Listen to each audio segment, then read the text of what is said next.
we as women, we are not the problem. The problem is somewhere else, but we are gaslighted to be the problem. Welcome to my channel, welcome back to my channel. My name is Stella and we are figuring shit out while turning 50.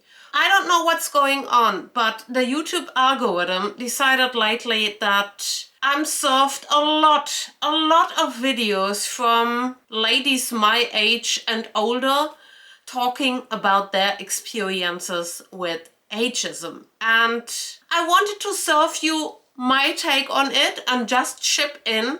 Let me try to put together what I've been taking from those videos I've been watching. And also kudos for everyone who is taking out in the internet their own story. I'm a strong believer that sharing your own story is always helping people. You have to overstep your fears and also your concerns and just to put yourself out there.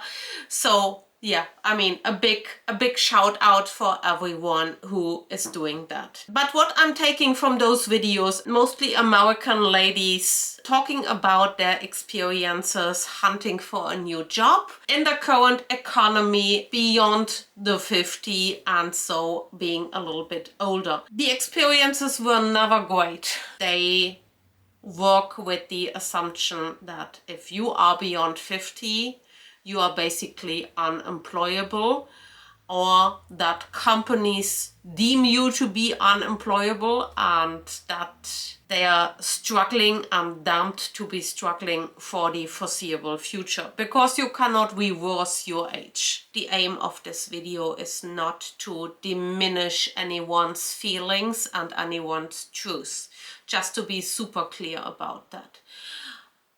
But there is a whole lot of negativity, of hopelessness and also helplessness when it comes to that. I'm very aware, again, this algorithm is super selective, but we are talking about women, mostly. I haven't seen a video from a man talking about ageism, which I find very interesting.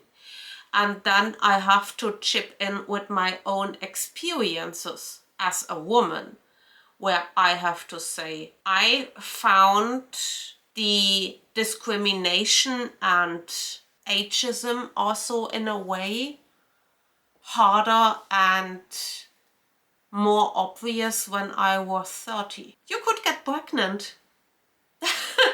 And I had interviews. When I was 30, I had interviews, people asking me, not allowed by law to ask you that kind of questions, but I was asked where do I stand with my family planning and if I would plan to get pregnant in the next, I don't know, 12 to 24 months, which is... I don't even have words for that. Es ist eine Frechheit. Absolute, like, yeah, Frechheit. Complete lack of respect. You as a woman, and this is my experience in a certain environment, and we come to that. We come to that environment because I think it's a context problem. We as women, we are not the problem. The problem is somewhere else, but we are gaslighted to be the problem, and this is also something that is super interesting. So a man wouldn't be asked those kind of questions, but then back in the days as a woman, if you are in the age of being able to conceive, you were discriminated. Full stop. And being a little bit older is at least taking that away, but then we are coming back to, okay, like where is your like age-wise sweet spot as a woman, and then when are you considered to be older and who is making that fucking decision? Can we please talk about that? And I can also tell you, yes, I know exactly what you are talking. But I also know from my perspective that the problem is not the age.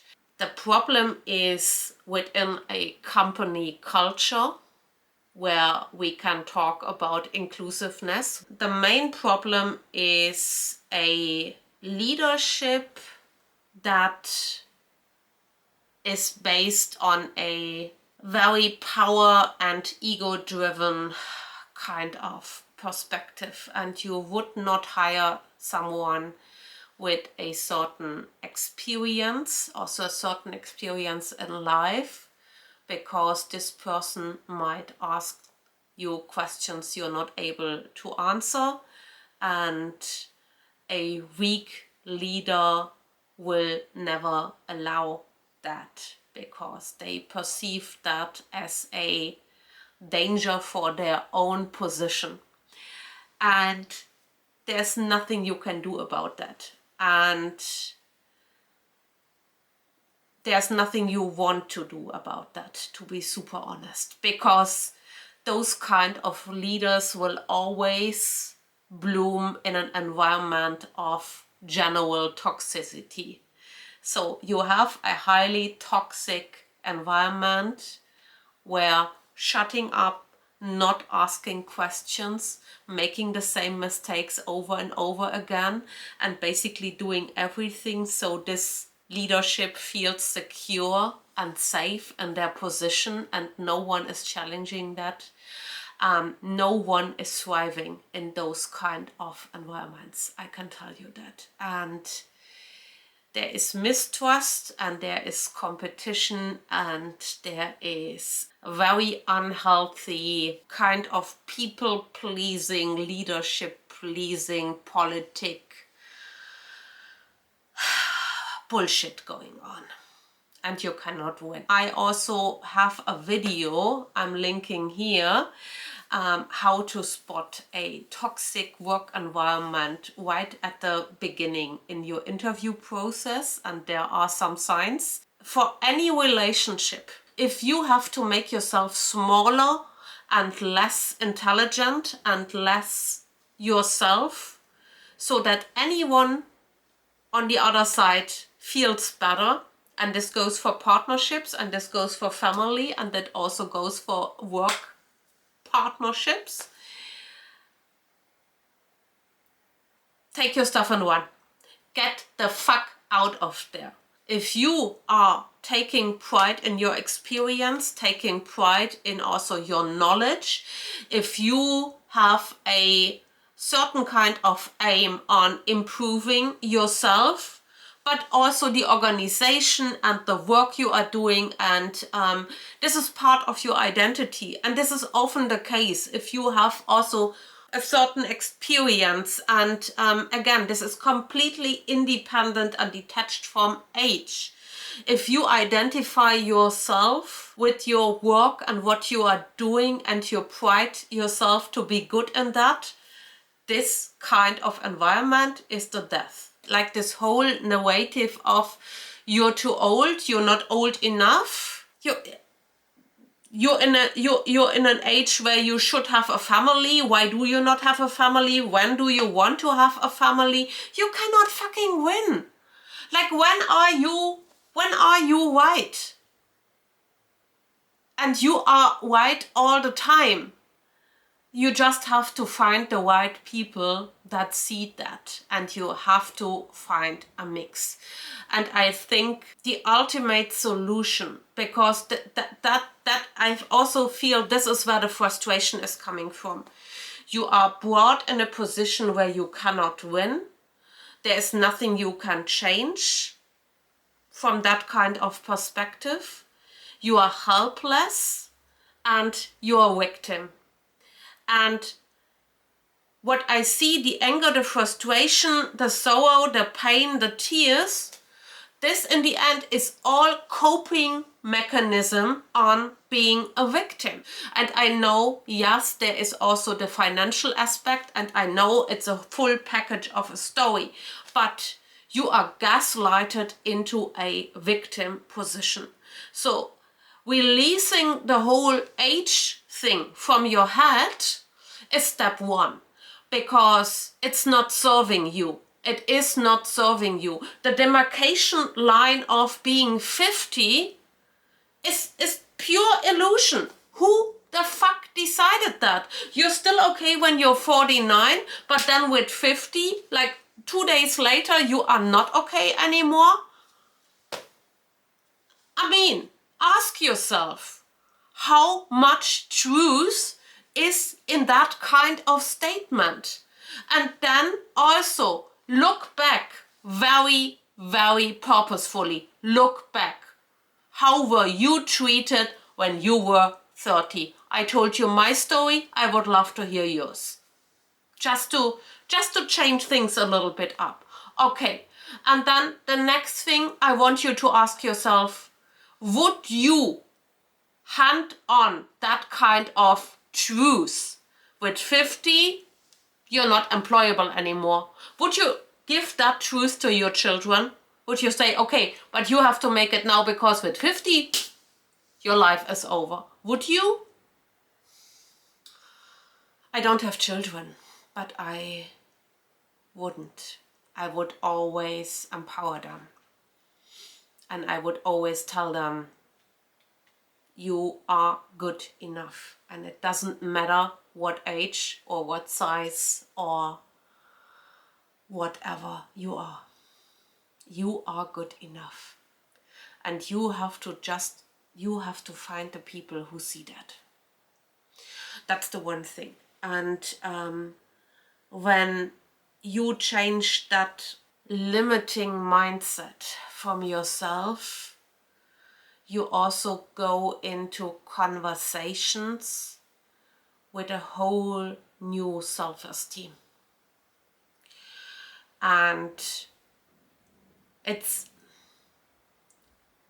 so interesting, and I can make more videos about that. But the things that you are believing about yourself, they become reality because you just transport them to the outside. So if you are not caring about your age, you're also not transporting it.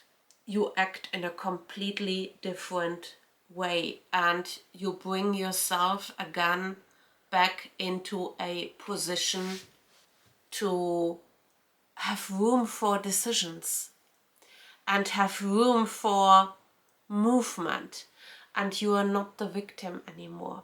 Because the other thing that always holds true is you always look for confirmation about the things that you believe about yourself.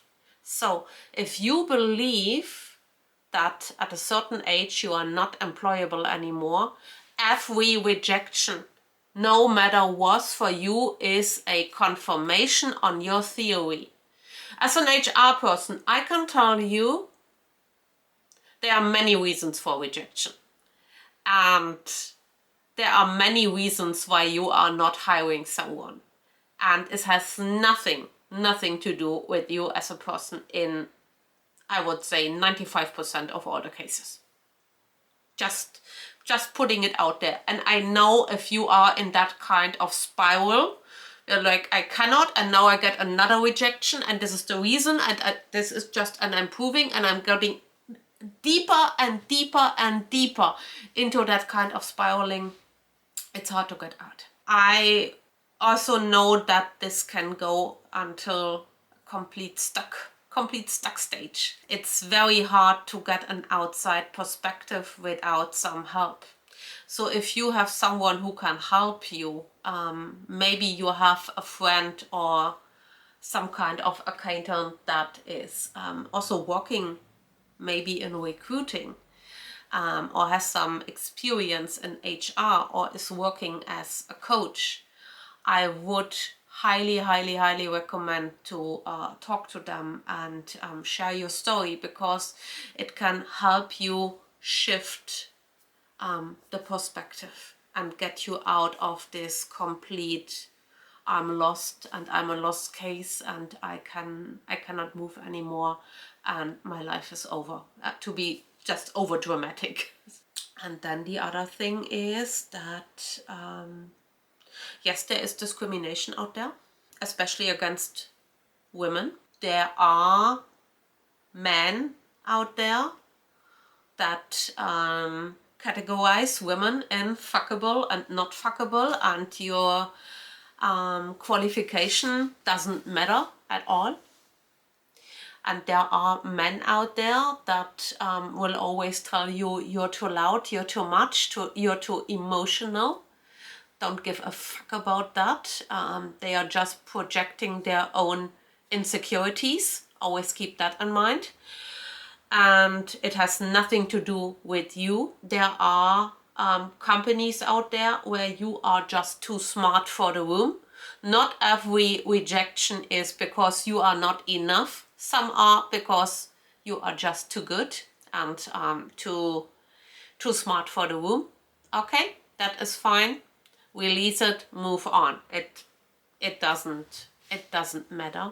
I think we as women, especially nowadays, should not be divided by age categories. We should unite and we should empower each other, and we should share our experiences, and we should uplift each other and stay strong, and also offer our helping hand to everyone who needs it. But be loud and be yourself and let it out, and stay strong against any form of discrimination, because we are too old, too good, too loved, too beautiful for that kind of bullshit. Peace.